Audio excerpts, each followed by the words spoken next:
Los rebrotes no son todos enfermos, el 95% no son enfermos, son los llamados asintomáticos, que no son enfermos. Un enfermo tiene síntomas, si no, no sería enfermo. Un enfermo es el que ve el médico, nunca ve un asintomático, lógicamente, y por tanto la transmisión del virus, quiero dejar varias cosas muy claritas, en 3 o 4 minutos lo digo todo muy rápido.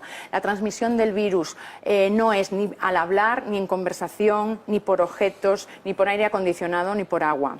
Es por tos y estornudos. Correcto, una persona que esté con síntomas. Así lo corrobora, lo expone la OMS en su documento del 29 de marzo del 2020 y lo corrobora en su documento del 9 de julio del 2020. Son documentación oficial y científica que tiene una vigencia de 2 años. Correcto.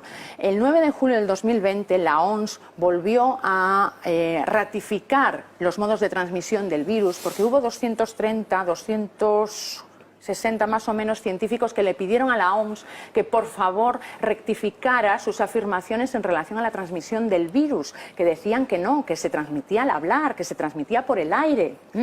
Bien, la OMS volvió a recabar información, volvió a estudiar sus informes científicos y volvió a ratificar: no, señores, esto no es así, y volvemos a elaborar un documento. Con lo cual, la OMS tiene muy clara esta situación. Nosotros como médicos sabemos perfectamente que, además, lo corrobora la OMS también en su documento del 9 de julio del 2020, ella elabora este documento para ratificarlo en los modos de transmisión, pero también para hablar de los PCRs, y dice claramente que en los PCRs no detectan virus infeccioso.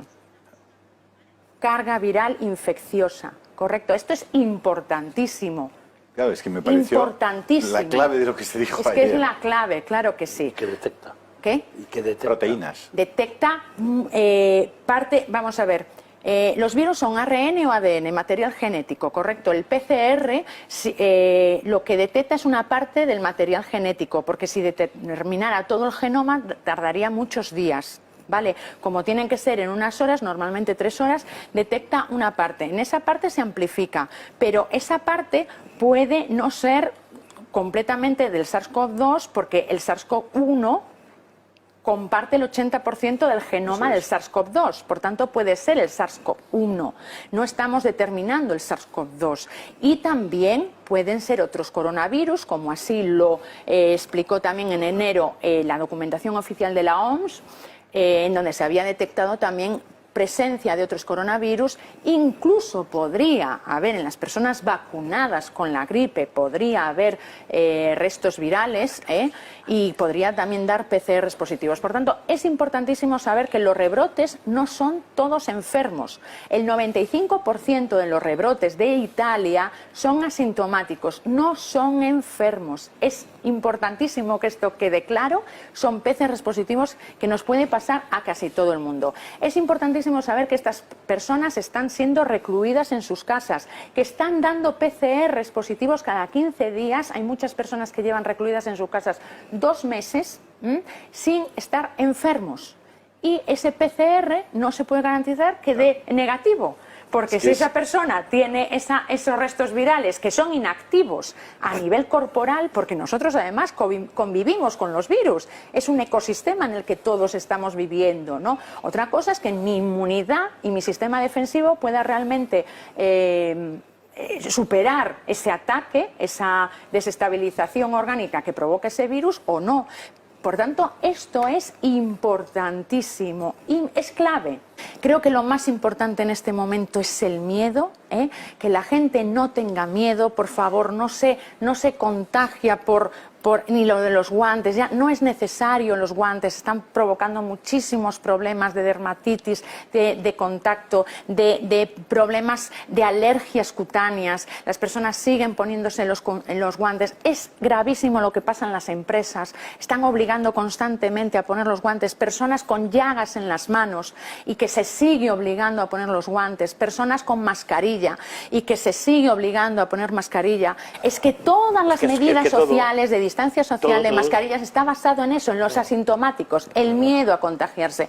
No es así, porque en esos asintomáticos, ya digo, está incluido todas esas personas que en los hospitales están por otra circunstancia, dan positivo por las explicaciones que ya he hecho anteriormente y se le introduce como casos confirmados. Tenemos que decir algo. El Ministerio de Sanidad, doctor Fernando Simón, siempre dice claramente la situación, dice casos confirmados.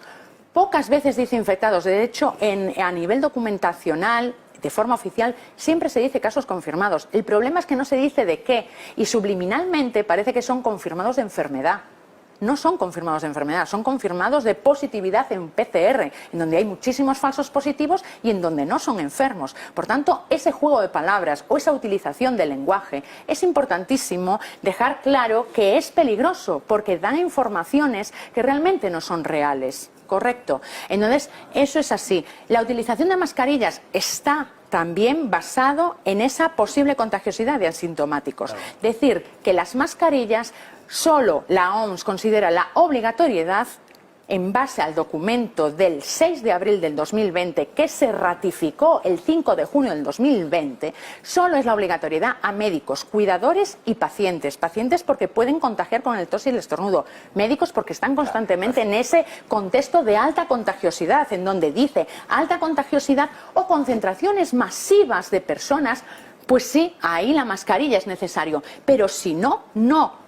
Puede ser recomendable, puede ser beneficioso, pero esa posibilidad la introduce la OMS porque no podemos en medicina decir realmente que categóricamente o no es, lógicamente, pero sabemos perfectamente que implantar medidas sociales de esta característica a nivel generalizado tenemos que sopesar el perjuicio y el beneficio. Y el 5 de junio del 2020 la OMS describe uno por uno los efectos dañinos de la utilización de mascarillas a nivel poblacional, en personas sanas, enfermedades respiratorias, alto riesgo de autocontaminación, proliferación de microorganismos, neumonías, infecciones de vías respiratorias altas y vías respiratorias bajas, por el uso de mascarillas. Lo expone y lo pone la OMS. No solo lo dije yo, que ya lo empecé a decir desde el primer momento en mayo en donde se habló de la obligatoriedad de las mascarillas. La OMS en el 5 de junio del 2020 así lo ratifica y ratifica que no existe evidencia científica que avale el enmascaramiento universal de la población sana en relación a mascarillas. Pero entonces, con haber confinado solo a los que tenían síntomas, por supuesto, yo ya lo dije en mi primer audio del 15 de marzo del 2020. El aislamiento selectivo es el que siempre a nivel de la historia de la medicina se utilizó. Nunca se utilizó un confinamiento generalizado y un aislamiento generalizado. En la Edad Media se cerraban las ciudades principalmente porque, no había otras medidas terapéuticas, pero el aislamiento también era selectivo. No se cerraban a nivel general. El aislamiento selectivo está contemplado en el artículo 18 del Reglamento Sanitario Internacional, que en el 2007 entró en vigencia en España y que más de 100 países firmaron. España es uno de ellos. Y en ese artículo 18 dice que solo se puede aislar a personas realmente que tienen síntomas y que son cuidadores. En ese sentido, lo dije claramente, ese Reglamento Sanitario Internacional se elaboró para contextos de epidemia y de pandemia, en donde se deben de llevar a cabo las recomendaciones de la OMS. Recomendaciones y documentación oficial de la OMS. Por eso hay esta diferenciación entre países y de alguna manera estamos con esta denuncia pública y tan intensa porque España es de los países del mundo en donde hay unas medidas más restrictivas, en donde hubo un confinamiento generalizado más intenso, permanente durante mucho tiempo y realmente la obligatoriedad de las mascarillas está como en poquísimos países del mundo. Por tanto, las consecuencias económicas, las consecuencias de salud y las consecuencias sociales van a ser muy negativas. La pobreza siempre genera enfermedad, por supuesto.